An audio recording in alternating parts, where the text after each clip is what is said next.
Every single light and outlet in my house is currently being powered by this Oupes Guardian 6000 power station. That includes the outlets powering my refrigerator, my work from home setup, my TV, my microwave, coffee maker, and everything else. Not only that, but I have solar panels hooked into here as well, so I'm getting free energy in my house, not relying on the grid, and I'm doing it about as cheap and easy as you can do it. My name's Eli, and this channel is all about making solar power as simple as possible. For about a year now, I've been showing people how to solar power off-grid tool sheds and workshops with beginner-friendly solar setups. But today, I want to show you how to do that with your house. First, I'm going to tell you about this Oupes power station setup I have going here because you can really power just about anything with it right like it is. But I'll also tell you how you can take it a step further and really optimize this thing to solar power your house like I have. I'm so excited to show you guys this because this is truly the easiest way I've found to solar power a house. Anybody can do this. And as far as I've found, this is also the cheapest way to do this. I'll show you a detailed cost breakdown later so you can see exactly how much this costs depending on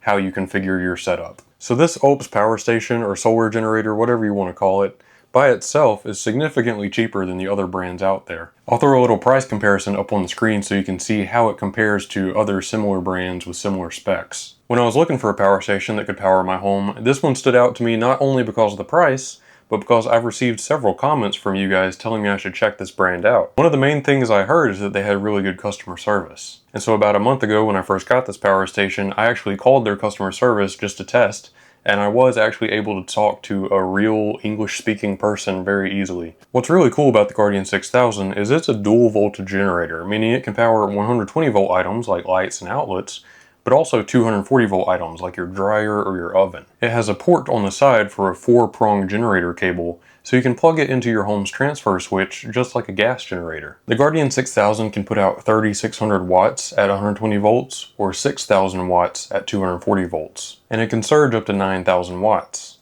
If you're just getting into solar, those numbers might not mean anything to you, so to provide some context, let's quickly go over some common items that you might want to power in your household and how many watts they pull. A refrigerator will pull about 200 to 300 watts when it's actively running. A sump pump will pull about 480 watts. Your Wi-Fi router will pull less than 20 watts. Mine pulls less than 5. The lights for your whole house are probably around 30 to 50 watts. A microwave pulls 1500 watts, and a coffee maker pulls about 1200 watts. My house is usually pulling around 200 watts at any given time, just with the stuff we have plugged in and the lights that we have turned on. But the other factor is how long can the battery in this thing run all that stuff. The Guardian 6000 has 4,608 watt hours of battery capacity built in. That alone is enough to power your refrigerator for at least 3 days. If you add solar power to that, continuously recharging your battery, you're going to get much longer run times. Oupes also makes these G5 expansion batteries that I have here. These add an additional 4,608 watt hours of capacity. And you can add a total of 8 of these to get up to 41 kilowatt hours of capacity. These things are plug and play. You just plug them in on the side and they instantly connect and work. For my use case, just powering the lights and outlets in my house, just the 120 volt stuff, plus with solar panels plugged in,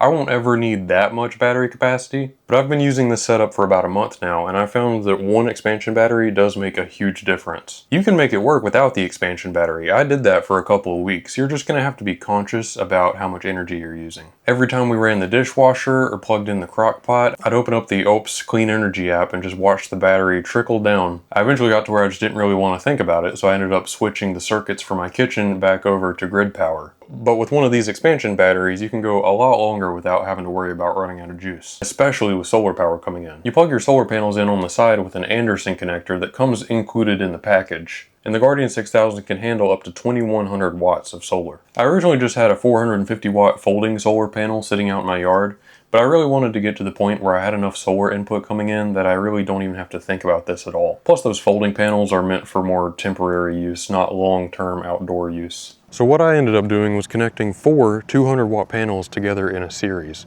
This was really easy to do. Every solar panel is going to have a positive and negative cable on the back, and each cable will have connectors like this called MC4 connectors. You can add solar panels together just by taking the positive cable from one panel and the negative cable from another, and connecting them together. And you can do the same thing to add more panels. No matter how many you add, you're going to be left with an empty positive cable on one end and an empty negative cable on the other end. Those two empty cables are what we're going to use to plug into the power station in a minute. Connecting solar panels together like this in a series adds their voltages together. On the back of every solar panel, you should see a bunch of numbers. The one we're looking for is the open circuit voltage, or VOC. On this panel, the VOC is 20.41 volts. These three panels are about 25 volts each, so together the whole array is right at around 90 volts. The Guardian 6000 can handle between 12 and 160 volts, so I still have room for a couple more 200 watt panels in the future. To actually connect your solar array to your power station, you're going to need a set of PV cables like this. You've got a positive one and a negative one, and they have these same MC4 connectors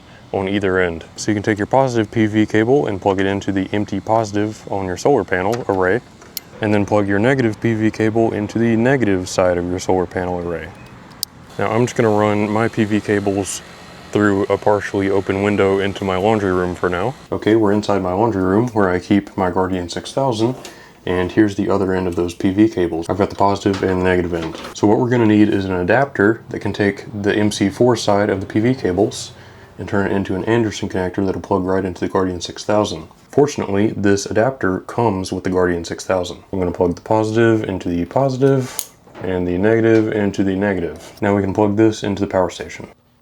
And just like that, we've got 543 watts of solar input coming in, charging the battery, and only 155 watts going out to my house, so I'm pretty happy with that. Before you solar power your house with the Guardian 6000, there's a few more things that you might want to know about it. It has 4 standard 120 volt AC ports.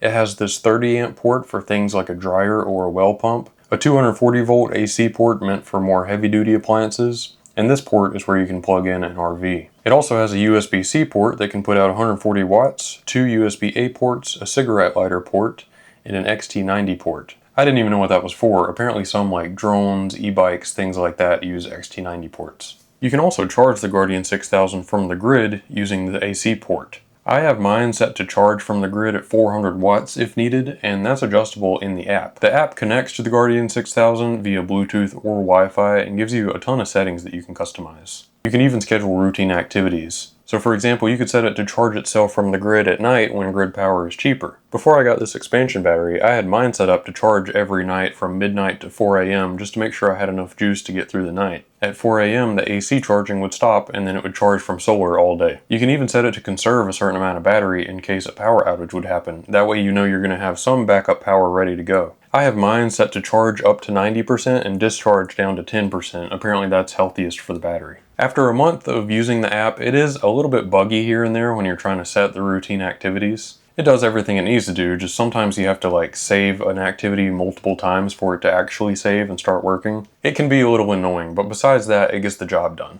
It's really easy to pull it up from anywhere in my house and check the battery percentage plus the watts coming in and going out. So when it comes to powering your home, how does the Guardian 6000 actually perform? So I've got a 20-foot generator cable plugged into mine, which as I mentioned earlier, is plugged into this Reliance transfer switch, which allows you to choose if the circuits in your house are being powered by the grid or by a generator.